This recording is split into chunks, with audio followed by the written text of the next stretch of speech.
ঘরের বউটা যদি ভালো হয় তাহলে একজন বেকার পুরুষও প্রতিষ্ঠিত হয়ে পড়ে, আর ঘরের বউটা যদি খারাপ হয় তাহলে একজন প্রতিষ্ঠিত পুরুষ মানুষও চোখের পলকে ধ্বংস হয়ে যেতে পারে।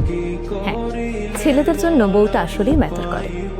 ঘরের বউটা যদি ভালো হয় তাহলে দেখবেন একজন বেকার পুরুষও ধীরে ধীরে সফলতার দিকে এগিয়ে যাচ্ছে, কারণ একজন জীবনসঙ্গিনী শুধুমাত্র পাশেই থাকে না, বরং তার অদৃশ্য শক্তি দিয়ে স্বামীর সকল হতাশাগুলো দূর করে তাকে সফলতার দিকে নিয়ে যায়। স্বামীকে ধৈর্য দেয়, সাহস যোগায়, তার খারাপ সময়গুলোতে ধৈর্য ধরে তার পাশে থেকে সেই সময় মোকাবেলায় সাহায্য করে। ফলে ছেলেরা ভেতর থেকে অন্যরকম একটি শক্তি অনুভব করে, আর এই শক্তি তাকে ঠেলে সফলতার দিকে নিয়ে যায়। অপরদিকে ঘরের বউটি যদি চরিত্রের দিক থেকে খারাপ হয়, নেতিবাচক মনোভাবের হয়, তাহলে একজন প্রতিষ্ঠিত পুরুষও ভেতর থেকে ভেঙে পড়ে।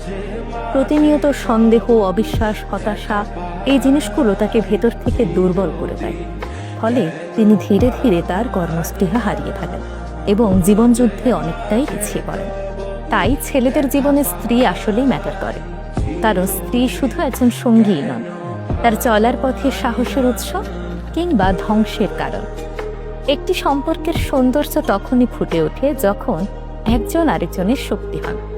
তাই বিয়ে শুধুমাত্র সামাজিক দায়িত্ব নয়, বিয়ে জীবনের সবচেয়ে গুরুত্বপূর্ণ সিদ্ধান্ত।